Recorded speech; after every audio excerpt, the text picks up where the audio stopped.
ഈശോ മിശിഹായ്ക്ക് സ്തുതിയായിരിക്കട്ടെ. പ്രിയ സഹോദര സഹോദരി, നിനക്കിന്ന് നല്ലൊരു ദിവസം നേരുകയാണ്. ഇന്ന് ഈ മെയ് 17 ഒരു വലിയ പ്രത്യേകതയുണ്ട്.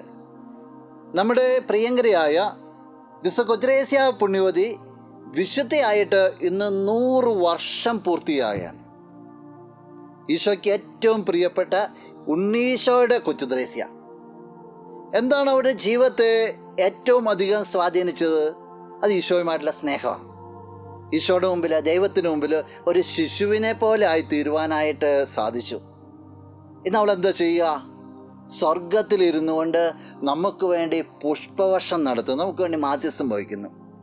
വിശുദ്ധ യോഹന്നാന്റെ സുവിശേഷം 14 അധ്യായം 12 വാക്യം ഇങ്ങനെയാണ് പറയുക: സത്യം സത്യമായി ഞാൻ നിങ്ങളോട് പറയുന്നു, എന്നിൽ വിശ്വസിക്കുന്നവനും ഞാൻ ചെയ്യുന്ന പ്രവൃത്തിയോ ചെയ്യും. ഞാൻ പിതാവിൻ്റെ അടുത്തേക്ക് പോകുന്നതുകൊണ്ട് ഇവയേക്കാൾ വലിയവയും അവൻ ചെയ്യും. ഈശോ പറയുകയാണ്, ഈശോയിൽ വിശ്വസിക്കുന്നവൻ ഈശോ ചെയ്ത എല്ലാ കാര്യങ്ങളും ചെയ്യും.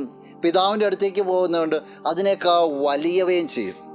അത് ഇന്ന് കൊച്ചുത്രേസ്യ പുണ്യവതി ലോകമെമ്പാടും ചെയ്തുകൊണ്ടിരിക്കുന്ന, ഈശോയ്ക്ക് വേണ്ടി ജീവിതം ഹോമിച്ച അവൾ, ഈശോയെ പ്രതി ജീവിതത്തെ എല്ലാം തള്ളിക്കളഞ്ഞ് ആ സ്നേഹത്തിൽ ലയിച്ച അവൾ ഇന്ന് ഈശോ പ്രവർത്തിച്ച പോലൊക്കെ തന്നെ പ്രവർത്തിച്ചുകൊണ്ടിരിക്കുക. ഈശോ ഇന്ന് ശക്തി സ്വീകരിച്ച് നമുക്ക് വേണ്ടി പുഷ്പങ്ങൾ വർഷിക്കുന്നു. പ്രിയ സഹോദര സഹോദരി, ഇന്ന് ഈ ഈശോടൊപ്പം നിന്നുകൊണ്ട് കൊച്ചുത്രേസ്യ പുണ്യവതി നിൻ്റെ ജീവിതത്തിലേക്ക് ധാരാളം അനുഗ്രഹങ്ങൾ വർഷിക്കട്ടെ എന്ന് ഹൃദയമായിട്ട് പ്രാർത്ഥിക്കുകയാണ്. നമുക്കൊരു നിമിഷം ഒന്ന് കണ്ണുകളടച്ച് കരങ്ങൾ കൂപ്പാം. നല്ലവനായ കർത്താവേ, നിന്നെ ഞങ്ങൾ ആരാധിക്കുന്നു, സ്തുതിക്കുന്നു, മഹത്വപ്പെടുത്തുന്നു. നിന്റെ ഇഷ്ടദാസിയായ ലിസിയയിലെ വിശുദ്ധ ചെറുപുഷ്പത്തെ നന്ദിയോടുകൂടി ഓർക്കുകയാണ്. ഈശോയെ, എന്നെ കേൾക്കുന്ന ഈ വ്യക്തിയിലേക്ക് ഈ പുണ്യവതിയിലൂടെ ധാരാളം പുഷ്പവർഷം നൽകണമേ എന്ന് പ്രത്യേകമായിട്ട് പ്രാർത്ഥിക്കുകയാണ്.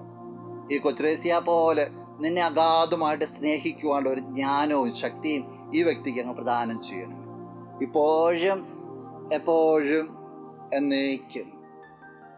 ആമേൻ.